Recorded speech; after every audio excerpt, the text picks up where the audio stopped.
Hello students, आ गए हम फिर से।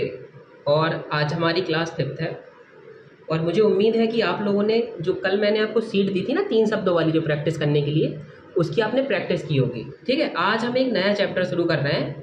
इसको हम बोलते हैं स्वर। स्वर का बहुत महत्व है। ठीक है, बिना स्वर के शब्द नहीं बन सकते हैं, लेकिन ज़्यादातर जो शब्द रहेंगे ना जो आपके, उनमें ना स्वरों का यूज होता है। ठीक है, कई तरीके से। तो हम आज इसी चैप्टर को पढ़ने वाले हैं कि स्वर कैसे स्टेनो में हमें कैसे उसको बनाना है और उन शब्दों को कैसे हम बनाएंगे जिनके साथ स्वरों का यूज होता है। ठीक है, तो हम ना पहले स्वरों को ना 2 कैटेगरी में बांट दे रहे हैं। ठीक है, एक आपका बिंदु स्वर है और एक आपका है डैश स्वर। ठीक है, ऐसा इसीलिए क्योंकि आपको समझने में आसान हो सके। ठीक है, अब देखिए स्वर जैसे कि हम जानते हैं, छोटे से पढ़ते चले आ रहे हैं कि स्वर आपके होते हैं 2 तरीके के। ठीक है, एक आपका होता है दीर्घ स्वर और एक होता है आपका लघु स्वर। ठीक है, दीर्घ स्वर कौन से स्वर होते हैं? ऐसे स्वर जिनको बोलने में बहुत समय लगता है, साउंड लंबा जाएगा। ठीक है, जैसे हम बोले बड़ा आ, ए, बड़ी ई। ओके, अब हमने कहा लघु स्वर कैसे होंगे? जैसे बोले हम ए और ई, छोटी ई वाली। ठीक है, अब डैश स्वर में हमें यदि हम बताएं कि आपका कैसे होगा, जैसे आपका दीर्घ स्वर क्या होगा? ओ, बड़ा ऊ, ये आपका होगा कौन सा? दीर्घ स्वर। अब आपका लघु स्वर कौन सा होगा? जिसको बोलने में कम समय लगे। ठीक है, जैसे बोले ओ, जैसे हम बोले ऑयल, बोला, मुंह से बोला और निकल गया, मतलब पता नहीं चलता कब बोला कब खत्म हुआ। लेकिन आपका जो दीर्घ स्वर रहेगा ना, जब हम उसको बोलेंगे तो समय जाता है। ठीक है, उसको बोलने में। ओके, अब हम समझते हैं कि ये स्वर आपके काम कैसे करते हैं। ठीक है, सबसे पहले समझते हैं दीर्घ स्वर। देखिए, जो हम स्वर पढ़ेंगे ना, ये आपके सेम ही रहते हैं। दीर्घ में बस ये रहता है, जो दीर्घ स्वर रहेगा वो आपका डार्क बनता है और आपका जो लघु स्वर रहेगा वो आपका हल्का बनता है। ठीक है, सिर्फ इतना ही डिफरेंस है, इसके अलावा कोई डिफरेंस नहीं है। और आपका प्लेसिंग का डिफरेंस रहेगा। ठीक है, पहला स्वर है हमारा बड़ा आ। ठीक है, ये आपका डार्क बनता है। ठीक है दोस्तों, मैंने इसको थोड़ा डार्क बनाया। ठीक है, उसको डार्क मानना। ठीक है, ये डार्क मानो, इसको हल्का मानना। ठीक है, और फिर आपका होता है ए। ये भी आपका तीनों चिन्ह सेम बनते हैं, अंतर सिर्फ क्या है? इनकी प्लेसिंग का है। ठीक है, जैसे हम लिखे 8, तो ये क्या स्वर, देखिए ठा के पहले आ आया तो पहले हमें आ को बनाना पड़ेगा। ओके, तो अभी ये जैसे 8 लिखेंगे तो कैसे लिखेंगे?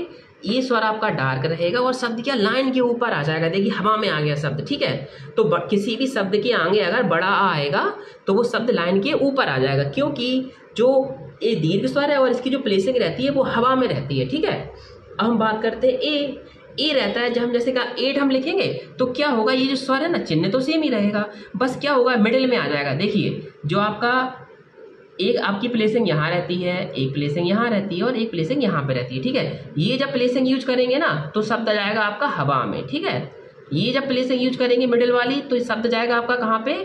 लाइन पर। ठीक है, लाइन। और ये शब्द जब हम यूज करेंगे तो जाएगा नीचे, लाइन के नीचे जाएगा। ठीक है, ये लाइन के नीचे जाएगा।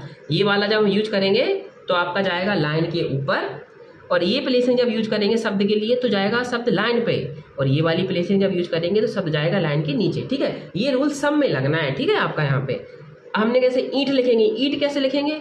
पहले हमने ठा खींचेंगे और लाइन के उसको नीचे ले जाएंगे, क्योंकि जो ई की जो प्लेसिंग है वो लाइन के नीचे रहती है। ठीक है, जैसे कि हमने बताया था ना लाइन के नीचे, तो बस ऐसे करेंगे। देखिए ये किया, लाइन के नीचे चला गया, ये एक ही लाइन नीचे लगे। ठीक है, ये डार्क रहेगा। ठीक है, डार्क रखिए, इसको डार्क रखिए। ठीक है, इस तरीके से आपका ईंट हो गया। ठीक है, अब हम समझते हैं लघु स्वर।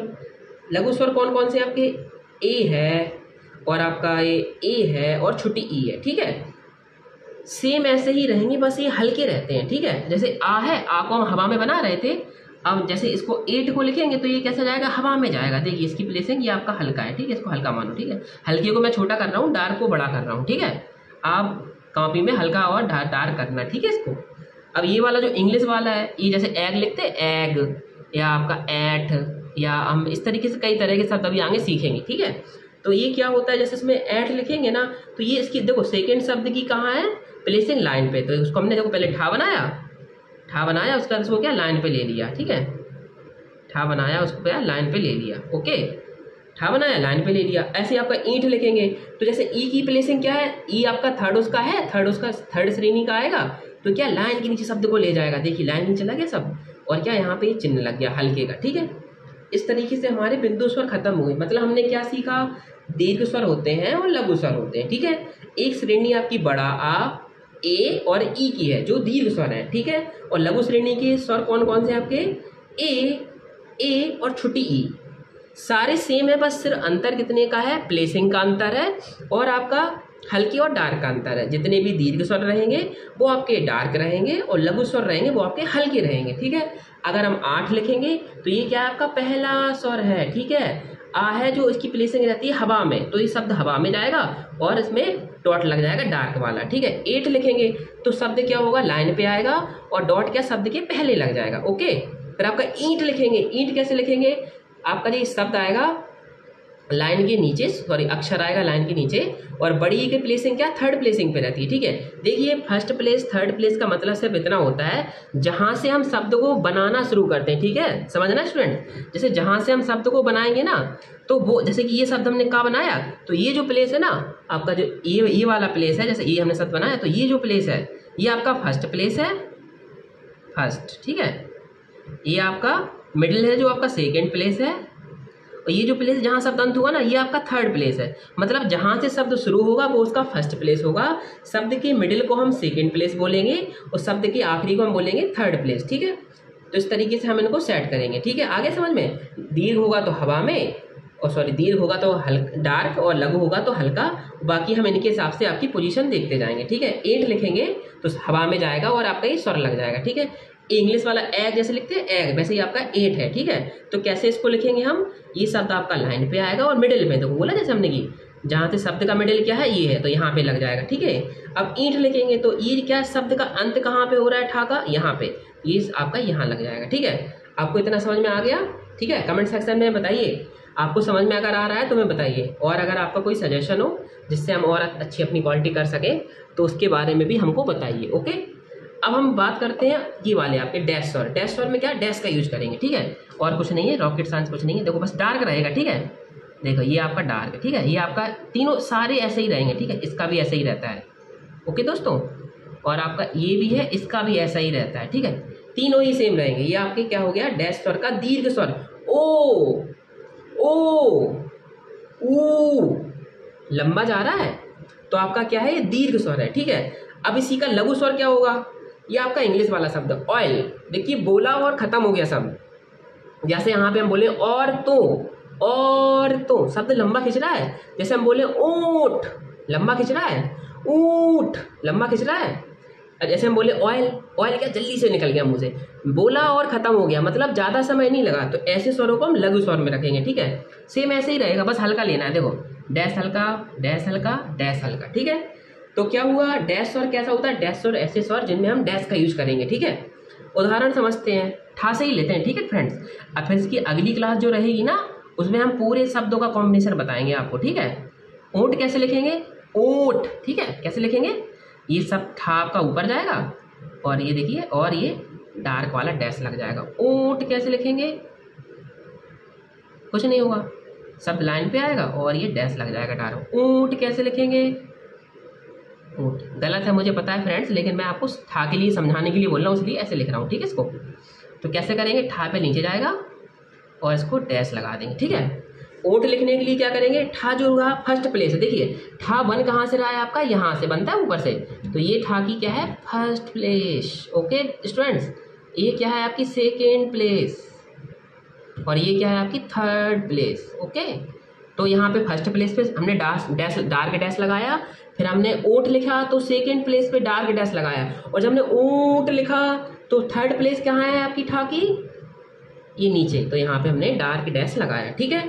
अब हम लिखते हैं ओट, या देखिए आप मेरे बोलने पे मत जाइए, आप बस समझने के लिए आपके, ठीक है। तो ये हल्का डैश लगाएंगे, ठीक है, ठा बनाया हवा में रखा, ठीक है। हम जैसे अठ लिखें, अठ अठ अठ कैसे लिखेंगे, जैसे ठा को लाइन पे लेके आएंगे फिर उसके ऊपर डैश लगा देंगे, ठीक है। उठ लिखेंगे, उठ कैसे लिखेंगे, उठ उठ जा भाई उठ जा, तो क्या ठा को नीचे लेके जाएंगे और ये हल्का डैश लगा देंगे, ठीक है। तो हमने क्या सीखा, अगर आपका जो बिंदु स्वर रहेगा उसके लिए हमें डॉट का बिंदु का यूज करना है, और आपका जो डैश स्वर रहेगा उसके लिए हमें डैश का यूज करना है। फिर हमें ये समझना है कि वो दीर्घ है या लघु है। अगर दीर्घ है तो हम उसको डार्क डैश लेंगे, डार्क बिंदु लेंगे या फिर, और अगर आपका लघु है तो हल्का बिंदु लेंगे या हल्का डैश लेंगे। बाकी अगर आपकी हम पोजीशन देखें कि शब्द कहाँ से शुरू हो रहा है, जहाँ से शब्द शुरू हो रहा है वो उसकी फर्स्ट प्लेस रहेगी। जहाँ पे शब्द, जैसे शब्द यहाँ से शुरू, जैसे हम जा बनाएंगे, जा, जैसे हमने एग्जाम्पल के तौर पे तो देखना स्टूडेंट्स, यहाँ पे हमने ऐसे जा बनाया है, ठीक है, जा, तो ये जहाँ से शुरू हुआ ना जा, ये इसका क्या है, फर्स्ट प्लेस, ये क्या है आपका सेकेंड प्लेस, और ये क्या है आपका थर्ड प्लेस। ठीक है, बस इन्हीं प्लेसों पे आपकी लगती है। ठीक है स्वर, ओके। जैसे अभी हमने क्या सीखा है, ये स्वर शब्द के पहले आ रहे थे, ठीक है। अगर यही स्वर शब्द के बाद आए तो क्या होगा आपका, कुछ नहीं होगा। जैसे हम ठा लिखेंगे, ठा, जैसे यहाँ पे दोस्तों हम ये जो अगला है ना, इसका अगला जो अगली क्लास में हम समझते हैं, यदि स्वर आपका शब्द के बाद आएगा तो उसको हम कैसे बनाएंगे। ठीक है, तब तक आप इन शब्दों को अच्छे से समझिए, और ऐसे ना स्वरों, जितने भी हमने काखा गागा सब सीखे हैं ना, उनके पहले ना आप इन स्वरों को लगा के लिख के हमें बताइए कि आपको समझ में आ रहा है कि नहीं आ रहा है। ठीक है, कल मैं आपको सीट प्रोवाइड कराऊंगा जिसमें मैं आपको बताऊंगा कि एक्सरसाइज दी रहेगी कि यदि स्वरों के पहले, शब्दों के पहले अगर स्वर आएगा तो हमें उनको कैसे बनाना है। ठीक है, फिर अगली क्लास में हम आपको बताएंगे यदि अक्षरों के बाद, मतलब सॉरी मैं इसको शब्द है, इसको मैं बार बार, सॉरी अक्षर है, इसको बार बार मैं शब्द बोल देता हूँ, आप इसको अक्षर मानो क्योंकि काका काका सारे अक्षर ही होते हैं। ठीक है, तो यदि अक्षरों के पहले यदि हमने कहा स्वर आ रहे हैं तो उनको कैसे बनाना है, तो इसकी सीट मैं आपको कल दूंगा। और कल का जो हमारी क्लास रहेगी ना, उसमें हम आपको ये बताएंगे कि यदि हमने कहा अक्षरों के बाद स्वर आ रहा है, मतलब अक्षरों के बाद, जैसे हमने बोला अभी हम 8 लिख रहे थे, यदि हमने कहा इसकी जगह होता ठा, यहाँ होता आपका ठे, या होता आपका ठी, तो हमने कहा कैसे बनाते हैं हम, तो उसके बारे में हम कल की क्लास में समझेंगे। ठीक है, आज के लिए बस इतना ही है, और आप अच्छे से प्रैक्टिस करिए सारे चैप्टर्स की, उनको बार बार लिखिए, जितना आप लिख सकते हैं ना बार बार लिखने की प्रैक्टिस करिए। थोड़ा समय लगेगा, थोड़ा सा कॉम्प्लिकेटेड चीज़ है, लेकिन यदि आप इंटरेस्ट लेंगे, मेन चीज़ है इंटरेस्ट का। आप में से मुझे सभी लोग बताइए कि किस किस को अभी तक इसमें इंटरेस्ट आने लगा है, कमेंट सेक्शन में हम बता सकते हैं कि किस किस को इंटरेस्ट आ रहा है, तो फिर हम और इंटरेस्टिंग चीज़ आपके लिए कर सकें, या कोई आपका सजेशन हो जिससे हमारी वीडियो और अच्छी बन सके, हम आपको और अच्छा क्वालिटी में प्रोवाइड करवा सकें, तो उसके लिए भी आप हमें सजेशन दे सकते हैं। ठीक है, कमेंट सेक्शन में, और हमारे चैनल को सब्सक्राइब करिए ताकि आपके पास हम अच्छी अच्छी वीडियो आपके लिए बना सके और हमें मोटिवेशन मिल सके थोड़ा करने के लिए। हाँ, तो उसके लिए थोड़ा आप हमें सब्सक्राइब करिए और सपोर्ट करिए। Thank you students. मैं सभी स्टूडेंट से बस एक ही गुजारिश करना चाहता हूँ कि आज हमने जिन शब्दों को सीखा है ना, बस आपको इन शब्दों को ज़्यादा से ज़्यादा लिखना है, जितना ज़्यादा आप लिख सकें, अधिक से अधिक। ऐसा नहीं कि आपको दिन भर लिखना है, जब तक आपका मन करे, जब तक आपका मन करे आप तभी लिखना, और मन ना करे तो मत लिखना। लेकिन जब भी लिखें तो मन से लिखें। आपको सभी शब्दों को आपकी पेंसिल पे याद करना है, दिमाग से नहीं लिखना है कि आपको सोचना पड़े कि ये शब्द ऐसे बनाएंगे। हमने कहा का वर्ग का शब्द बना रहे हैं तो हमने कहा उसको ऐसे बनाना है, चा वर्ग का शब्द बना रहे हैं तो सोचना नहीं है। क्या हम कभी किसी का नाम लिखने से पहले सोचते हैं कि इसका नाम हम ऐसे लिखेंगे, या हम सोचें कि हमको का बनाना है हिंदी में तो हम उसको ऐसे लिखेंगे, का को सोचते नहीं है ना। तो वो चीज़ कैसे आई हमारे पास, प्रैक्टिस से आई है। बस सेम ऐसा ही हमें यहाँ पे करना है। आप इसको इतना प्रैक्टिस करिए कि आपकी पेंसिल पे आपको याद हो जाए, आपको सोचना ना पड़े, और आप इसको लिखते जाएं बस। स्टूडेंट्स, अब जो हमारी नेक्स्ट क्लास आएगी उसमें मैं आपको एक सीट प्रोवाइड कराऊंगा। जो हमने आज अभ्यास किया है उसकी मैं आपको एक सीट प्रोवाइड कराऊंगा, और आपको उस सीट को प्रिंट करके उस पर प्रैक्टिस करनी है ज़्यादा से ज़्यादा। तब तक आप अपनी कॉपी में प्रैक्टिस करिए। आप हिंदी की कॉपी लीजिए एक लाइनों वाली, और एक पेंसिल खरीदिए, मार्केट में मिल जाएगी आपकी। स्टेनो वाली पेंसिल बोलेंगे आप मार्केट में जाके स्टेशनरी की शॉप पे, तो आपको मिल जाएगी। और मेरा आपसे बस एक ही अनुरोध है कि आप ना पेंसिल से लिखिए। पेंसिल से लिखने के लिए मैं इसलिए बोल रहा हूँ आपको, क्योंकि क्या है ना कि स्टेनो लोग लिख लेते हैं, लेकिन प्रॉब्लम कहाँ है स्टूडेंट्स, लोग पढ़ नहीं पाते हैं, क्योंकि उनके सारे शब्द एक जैसे ही बन जाते हैं। अब हमने बोला कि आपका का भी उनका वैसा ही बन रहा है, उनका गा भी वैसा ही बन रहा है, वो अंतर ही नहीं कर पाते।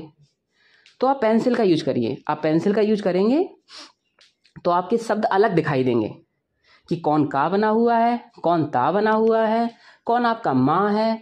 आप उसको डिफरेंस कर पाएंगे उसमें तो इसलिए मैं आपसे बोलना चाहता हूँ कि आप पेंसिल का इस्तेमाल करिए, तो आपकी उससे आउटलाइन अच्छी बनेगी। सारा मेरा फोकस जो आपका है स्टूडेंट्स की, आप अपनी आउटलाइन अच्छी करिए। बस रेखाएं जो आप बनाएंगे ना, जो ड्रा करेंगे, उसको इतना सटीक बनाना है आपको कि एक तो वो दिखने में अच्छा लगना चाहिए। देखिए, जो चीज़ दिखने में अच्छी लगती है तभी उसको आप पढ़ पाएंगे। अगर वो ख़राब लिखी रहेगी ना तो आपको पढ़ने का मन ही नहीं करेगा। तो मेरा सभी स्टूडेंट से बस एक ही निवेदन है कि वो हमारे चैनल से जो जुड़े हुए हैं, जिन्होंने हमारी वीडियो को वॉच किया है, वो हमारी वीडियो को लाइक करें, शेयर करें और सब्सक्राइब भी कर दें। साथ में बेल आइकन को क्लिक करें। अब सोचिए मैं ऐसा क्यों बोल रहा हूँ, क्योंकि देखिए हमारी क्लासेस क्या रेगुलर आएंगी, तो मैं चाहता हूँ कि हमारी क्लास, जो मैं क्लास डालूँ आप लोगों के लिए, तो वो आपके पास जल्द से जल्द पहुँचे, कि आपको पता हो कि सर ने क्लास डाल दी है। तो इसलिए मैं बस आपसे यही निवेदन करता हूँ, कृपया अगर आपको वीडियो अच्छी लगे और आपको लगे कि हाँ मैंने अच्छा पढ़ाया है, आपको समझ में आया है, तो चैनल सब्सक्राइब जरूर करें। धन्यवाद। स्टेनो सीखने के लिए हमारे चैनल को सब्सक्राइब करें और अगर वीडियो पसंद आई हो तो लाइक करें और अपने दोस्तों को शेयर ज़रूर